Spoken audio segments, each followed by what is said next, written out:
سب سے بڑا ہے۔ نبی اکرم نور مجسم صلی اللہ تعالی علیہ وسلم اللہ کے محبوب مطلق ہیں۔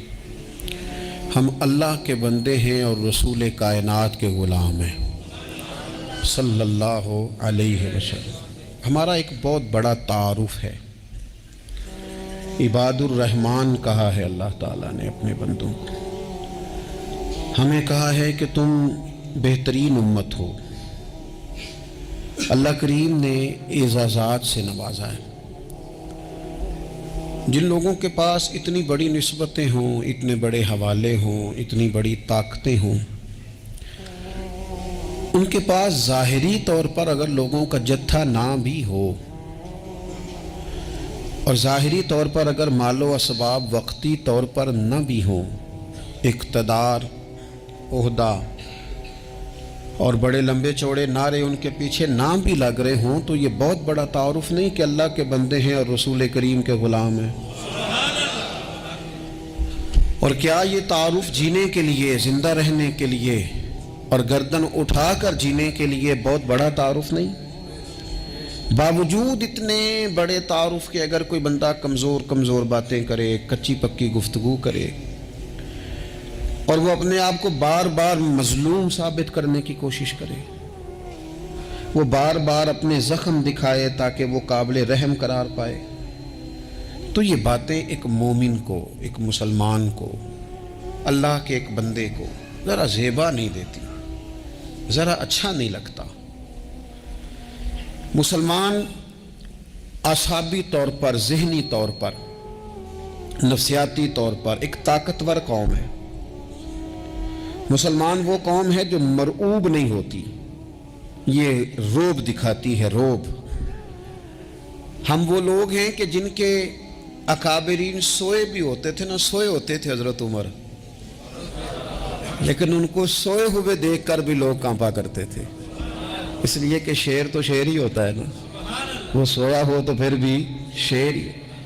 تو میں کچھ عرصے سے اس کمی کو بڑی شدت سے محسوس کرتا ہوں کہ لوگ، یعنی کوئی شخص بھی ملتا ہے تو وہ اس لہجے میں بات کرتا ہے کہ اسے مظلوم مان لیا جائے، قابل رحم مان لیا جائے، اس کی مدد کی جائے، اس پر توجہ کی جائے۔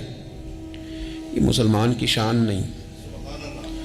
آپ سورہ بقرہ پڑھیں گے تو قرآن مجید اصحاب صفہ کی شان بیان کرتا ہے کہ انہیں بڑی حاجت ہے، بڑے ضرورت مند ہیں۔ وہ لوگ تھے جو کئی دنوں تک روٹی نہیں کھاتے تھے، لیکن رب فرماتا ہے کہ میرے محبوب کے مدرسے کے ان طالب علموں کو جو دیکھے گا اسے محسوس ہوگا کہ یہ تو بڑے امیر لوگ ہیں۔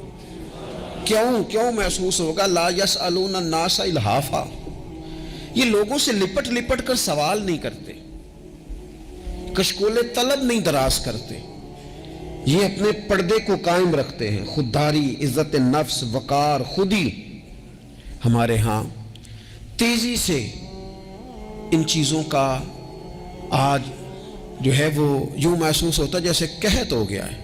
الا ماشاءاللہ، آپ کے زخم دکھانے سے کوئی بھی آپ کا زخم نہیں بھرے گا، بلکہ میں نے تو یہ دیکھا ہے اپنی زندگی میں کہ اچھا بھلے تعلقات چل رہے ہوتے ہیں، آپ کو ذرا ضرورت پڑ جائے تو سامنے والا آنکھیں پھیر لیتا ہے، اسی وقت اس کا ماحول اور اس کے حالات خراب ہو جاتے ہیں۔ اس لیے اپنا سارا بھروسہ، اپنی ساری توجہ، اپنی سوچوں کا مکمل مدار صرف اللہ رسول کی ذات کو بنائیں، اور اس انداز میں بنائیں کہ کون دیتا ہے دینے کو تو چاہیے، دینے والا ہے سچا ہمارا نبی۔ اور یہ ذہن بنائیں زندگی میں کہ رب رسول کی بارگاہ سے 2 قطرے بھی مل گئے تو دنیا بھی بن جائے گی، آخرت بھی بن جائے گی۔ اس لیے ادھر ادھر دیکھنا تھوڑا کم کریں۔ اور بالخصوص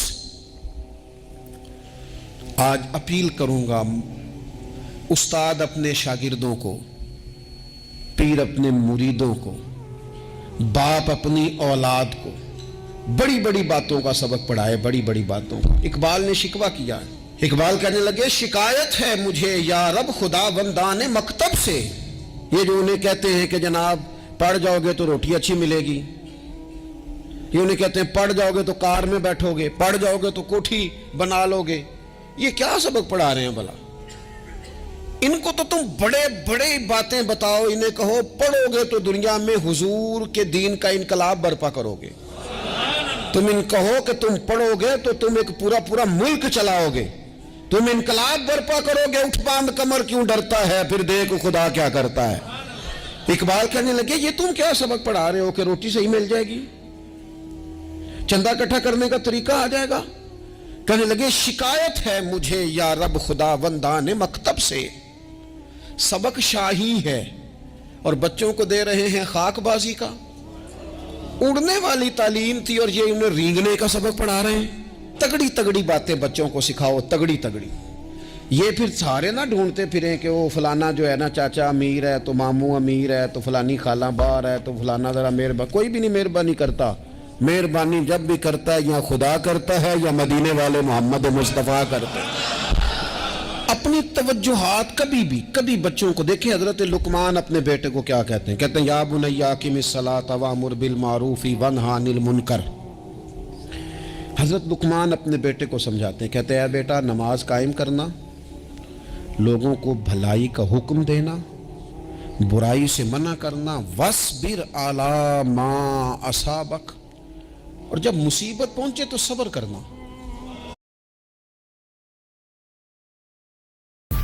What lies ahead is a mystery, a riddle of flavors kettle cooked slowly.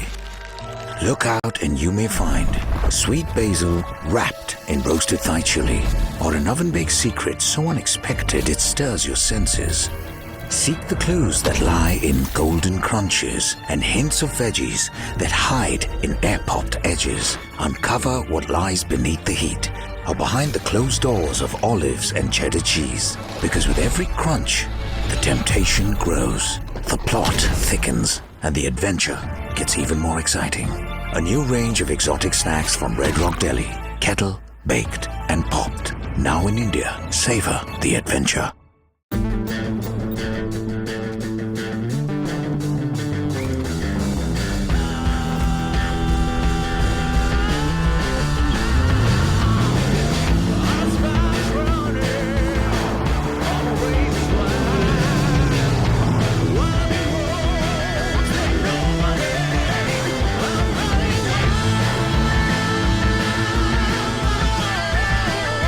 Wing Commander Kavya Singh spotted. Showtime with the boss lady. Keep trying.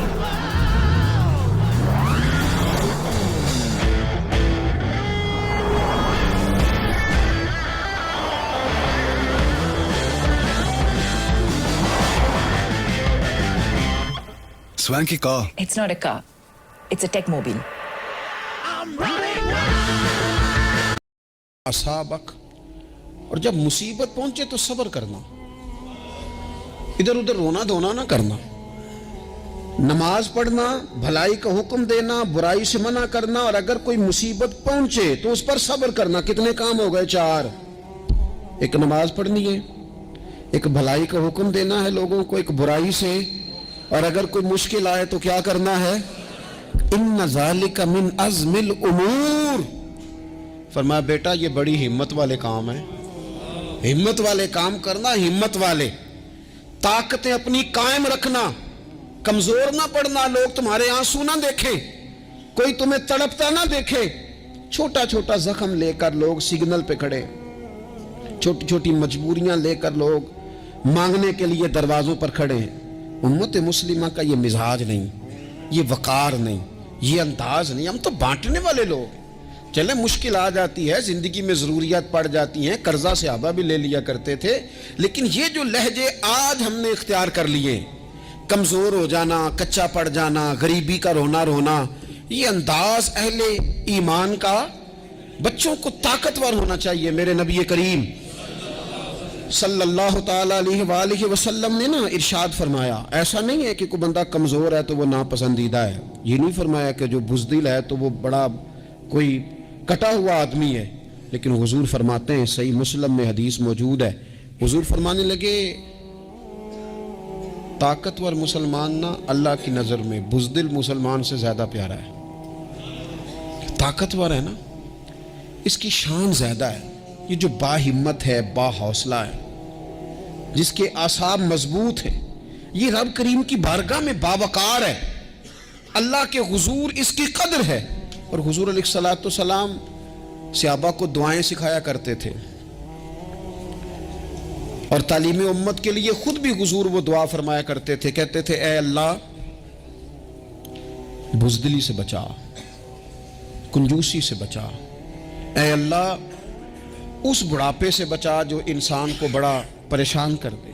حضور دعائیں مانگا کرتے تھے۔ دیکھیں بیمار انسان ہو جاتا ہے، اگر وہ سوچے نا رب کی طرف سے ہے تو پھر بیماری کا لوگ بڑا مزہ لیتے ہیں، کیونکہ جب بندہ بیمار ہوتا ہے تو نفسانی خواہشات ساری ختم ہو جاتی ہیں۔ اور میں اکثر دوستوں سے کہتا ہوں کہ بعض چیزیں ایسی ہیں جو وجد میں لے آتی ہیں بندے کو، اگر وہ غور کرے تو۔ آپ یہ حدیث پاک سنیں، حضور علیہ السلام نے فرمایا بیمار کے ساتھ ضد نہ کرو کہ ضرور کھا، ضد نہ کرو، اس لیے کہ اللہ اسے کھلا بھی دیتا ہے پلا بھی دیتا ہے۔ اب جب کسی کو پتہ چلے کہ میں بیمار ہوں تو رب مجھے کھلا پلا رہا ہے تو مجھے بتائیے بیماری کتنی پیاری لگے گی، بیماری میں کتنا سرور آئے گا۔ پھر تو انسان ہمیشہ چاہے گا کہ مجھے وہ چیزیں ملیں جو مجھے اللہ تبارک و تعالیٰ کی بارگاہ کے قریب کر دیں۔ دوسری بات یہ ہے کہ میدان میں جب انسان اترتا ہے نا تو اسے ایک بات اپنے ذہن میں رکھنی چاہیے کہ جیت اور ہار یہ اللہ تعالیٰ کے دست قدرت میں ہے، لیکن جب وہ لڑے تو جیتنے کے لیے لڑے۔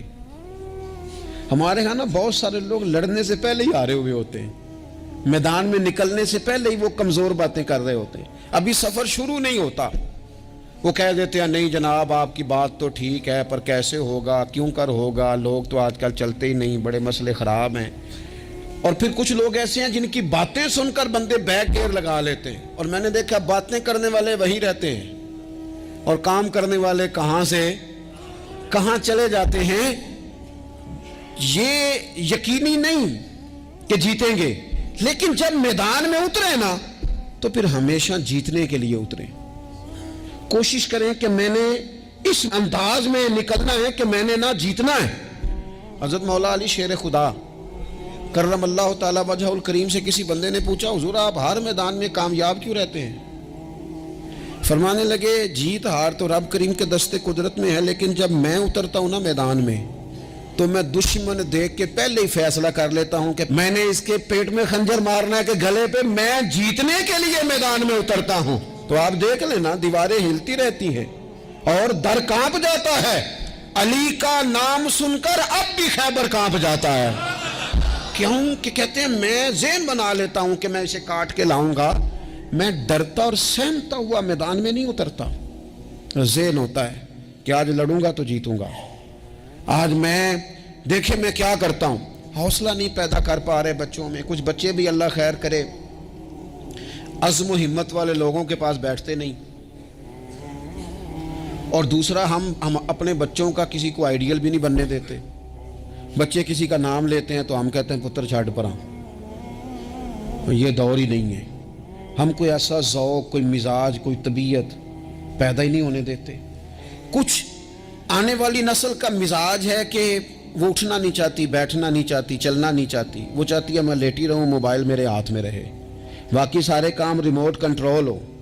جب انسان دیکھیں نا، ایک ڈاکٹر صاحب کے پاس ایک دفعہ میں گیا تو ایک مریض کو وہ سمجھا رہے تھے، اسے کہہ رہے تھے کہ تو تھوڑی ورزش بھی کیا کر، تھوڑی ورزش بھی کیا کر، اور ساتھ انہوں نے بڑی اچھی بات کی، کہنے لگے اللہ تعالیٰ نے نا جسم میں جوڑ بنائے ہیں، یہ گھٹنے ہیں، یہ کونیاں ہیں، اللہ نے جوڑ بنائے ہیں، اسی لیے تو بنائے تھے کہ تھوڑی ان کو حرکت بھی دی جائے، لیکن اگر آپ ان جوڑوں کو حرکت ہی نہیں دیں گے تو یہ تو زانگا لود ہو جائیں گے۔ تو کام زندگی میں عزم کے ساتھ، ہمت کے ساتھ، اور سب سے بڑی مضبوطی یہ ہے کہ آپ یہاں سے مضبوط ہوں، آپ اعصابی طور پر مضبوط ہوں۔ یہ جو کمزوری ہے نا، ذہنی کمزوری، میں نہیں پسند کرتا کہ مطلب خواتین بچوں کو اس لیے ڈرائیں کہ بیٹا او ہو بلی آ گئی ہے۔ وہ بلی کیا ہوتی ہے جی؟ لیکن جو خواتین آج بھی بچوں کو بلی سے ڈرائیں گی، اچھا اس کو ڈرا بلی سے رہی ہوتی ہیں اور ساتھ کہہ رہی ہوتی ہیں ماما کا شیر، یہ آپ کا شیر بلی سے ڈرتا ہے، یہ اماں کا شیر بلی سے ڈر رہا ہے، آپ نے اس سے بلی سے ڈرا دیا اور نام شیر رکھ دیا ہے۔ یہ کیسا شیر ہے کہ جو بلی آتی ہے تو بھاگ جاتا ہے؟ یہ ماحول مطلب متضاد ہے۔ یہ کاکروچ دیکھ کر چیخیں مارنا نا، یہ برگر فیملی ہونے کی علامت ہے۔ چھپکلی دیکھ کر نا چیخیں مارنا، یہ امیر گھروں کی علامت ہے، پڑھے لکھے لوگوں کی علامت۔ یہ کیا مذاق ہے؟ جو قوم چھپکلی سے ڈرتی ہے، کاکروچ سے ڈرتی ہے، اور جو لوگ کہتے ہیں ہو یہ جناب یہ تو اندر میرے وہ آ گیا ٹوکا تو یہ کھا جائے گا، تو یہ قوم انقلاب برپا کرے گی، یہ میدانوں میں نکلے گی؟ بڑے خوبصورت انداز میں ویڈیو بنا کے تو اس کو شیئر کیا جاتا ہے کہ وہ جی قربانی والے دن بکرا ذبح ہو رہا تھا تو بچہ رو پڑا۔ کیا بات کرتے ہیں آپ؟ یہ جہاد کرے گا بچہ کل کو جو بکرے ذبح ہونے پہ روتا ہے؟ اعصابی مضبوطی ذہنی طور پر مضبوط کب ہوتی ہے؟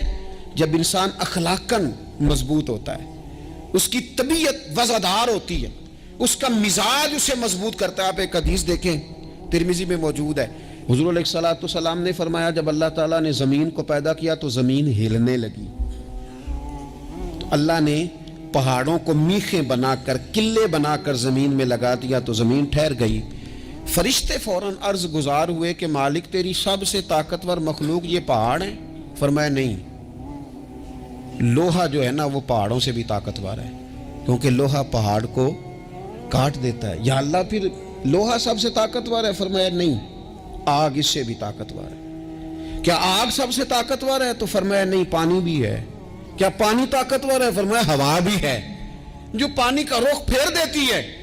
مسلمانوں خدا را اس سے بڑا ذوق نہیں ملے گا۔ میں طاقتور ہونے کا طریقہ بتا رہا ہوں۔ ہمارے ہاں لوگ سمجھتے ہیں کہ میں بولتا زیادہ ہوں اس لیے میں طاقتور ہوں، میرے پاس اسلحہ زیادہ اس لیے میں یہ دیکھو حضور نے بتایا طاقتور کون ہوتا ہے۔ یا رسول اللہ پتھر پہاڑ طاقتور ہیں؟ تو فرمایا نہیں، ان پر تو لوہا ہے، لوہا طاقتور ہے، نہیں اس پر تو آگ ہے، آگ طاقتور ہے، نہیں اس پر تو پانی ہے، پانی طاقتور، اس پر تو ہوا ہے۔ تو حضور پھر مہربانی کریں بتائیں طاقتور کون ہے؟ تو یہ دیکھو نا، یہ یاد رکھو نا، یہ کائنات کے سب سے بڑے حکمت والے محبوب کی بات یاد رکھو نا۔ حضور فرمانے لگے سب سے زیادہ طاقتور وہ مومن ہے جو سیدھے ہاتھ سے صدقہ دیتا ہے اور دوسرے کو پتہ بھی نہیں لگنے دیتا۔ اس ہاتھ سے صدقہ دیا اور اس ہاتھ کو پتہ، جس میں یہ اخلاقی طاقت آ جائے نا کہ اللہ کے رستے میں دیکھ کر پھر اسے چھپانا آ جائے، وہ بڑا طاقتور آدمی ہو۔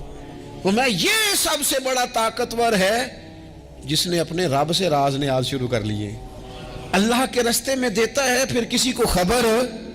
یہ کون سی طاقت ہے؟ یہ روحانی طاقت ہے، یہ اخلاقی طاقت ہے، یہ کردار کی طاقت، یہ سوچوں کی طاقت ہے، یہ آپ کے مزاج کے بلند ہونے کی طاقت ہے۔ لیکن اگر مسجد میں ٹائلیں لگوا کر بھی ایک ٹائل پہ نام لکھوا لیا ہے، اگر کہیں تعاون کر کے بھی کہا میرا ذکر کرو، کوئی خدمت کر کے کہا میرا نام لو، پھر آپ کمزور ہیں، پھر آپ طاقتور نہیں ہیں، پھر آپ نے بزدلوں جیسا کام کیا، پھر آپ نے وہ رنگ اختیار کیا ہے جو شاید آپ کو ذہنی طور پر بڑی کوفت میں مبتلا کر دے۔ تو اعصابی طاقت، اعصابی قوت، آپ دیکھیں حضرت صدیق اکبر رضی اللہ تعالیٰ عنہ، حضور نے تربیت کی تھی نا۔ میں ذمہ داری سے کہتا ہوں کہ تعصب کی اینک نہ کسی نے پہنی ہو، ورنہ کائنات میں عشق کی داستان ختم ہو جاتی ہے جناب صدیق اکبر پر۔ جو پیار انہوں نے مدینے والے محبوب سے کیا ہے کوئی کر ہی نہیں سکتا۔ اور ہر وقت کی جدائی، ہر وقت کی، یعنی بیٹھے بیٹھے نا حضور کے وصال کے بعد بیٹھے بیٹھے حضرت صدیق اکبر اٹھ کے نا تو ایک رستے پہ چلنا شروع ہو گئے۔ کسی نے پوچھا ابو بکر کہاں جا رہے ہو؟ کہنے لگے یار ایک دن نا محبوب 2-3 دن کے لیے کہیں گئے تھے، اس رستے واپس آئے تھے، جنہاں دے دل پر جانی وچھڑن کون روے پھر تھوڑا، یہ سب روگاں دا روگ محمد جس دا نام وچھوڑا۔ پریشان ہوں تو دل کر رہا ہے پتہ نہیں یہاں سے آ نہ جائیں۔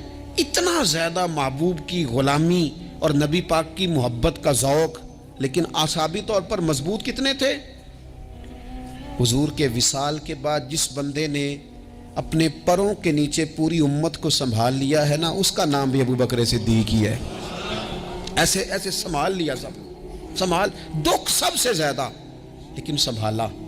کوئی زکوٰۃ کا منکر پیدا ہو رہا ہے، کوئی ختم نبوت پہ حملہ کر رہا ہے، کوئی کچھ ہو رہا ہے، کوئی کچھ ہو رہا ہے، ابو بکر صدیق نے فرمایا سارے لشکر روانہ کرو، جہاں جہاں حضور نے فرمایا تھا جہاد کرو، فرمایا جو ایک رسی بھی زکوٰۃ کی نہیں دے گا وصول کریں گے۔ لوگوں نے کہا حضور حالات بڑے اور طرح کے ہیں، کیسے کام چلے گا؟ حضرت عمر جیسے دلیر بندے بھی کہنے لگے جناب یہ نظام کیسے چلے گا؟ تو ابو بکر صدیق فرمانے لگے عمر تجھے تیری ماں روئے، تو بڑے مضبوط مزاج کا تھا، یہ مجھے کیا پیغام دے رہا ہے؟ فرمایا عمر یاد رکھ اگر میں مدینہ منورہ میں اکیلا بھی رہ گیا اور جنگل کے درندے میرا آ کے گوشت بھی نوچ کے لے گئے تو پھر بھی میں ان اصولوں پر کھڑا رہوں گا جن اصولوں پر مدینے والے رسول نے مجھے کھڑا کیا ہے۔ ذرا گنجائش نہیں، ہم یہاں سے مضبوط لوگ ہیں، یہاں سے ذہنی بلندی، ذہنی پختگی، یہ حسن ہے زندگی کا۔ یہ کیا بات ہوئی؟ پرسوں فیصلہ کوئی اور تھا، سویرے پروگرام کوئی اور بن گیا، کل فلانے کا مرید تھا، آج مجھے فیض نہیں ملا ادھر جا رہا ہوں، پرسوں فلانے کو استاد بنا بیٹھا تھا، آج میرا پروگرام بدل گیا ہے، کل میری سوچیں اور تھیں، آج میری سوچیں اور ہیں۔ جو قوم ساری زندگی تعین ہی نہ کرے وہ کام کیسے کرے گی؟ جو رستے کا آغاز ہی نہ کرے وہ منزل پر کیسے پہنچے گی؟ تو کمزور باتوں سے نکلیں، بزدلانہ سوچوں سے باہر آئیں، طے کریں زندگی میں یہ کچھ ہم نے کرنا ہے۔ میں نے کہا ہے نکلیں میدان میں جیتنے کے لیے، پھر رب کی مرضی ہے، پھر اللہ کی مرضی ہے۔ ساری زندگی صحابہ پر قرض رہا، قرضے بھی رہے، خدمتیں بھی ہوتی رہی، جہاد بھی ہوتے رہے، ڈیوٹیاں بھی ہوتی رہیں، سارے کام ہی ہوتے رہے۔ ہمارا یہ مزاج ہے ایک دو کھا گیا ہے ساری خوشیاں ہی گئیں، بس سارا کچھ ختم کر بیٹھتے ہیں۔ تو تھوڑی سی نا مضبوط دیکھیں۔ اچھا یہ حضرت ابو بکر کا حال ہے تو جناب عمر کی کیفیت کیا ہے؟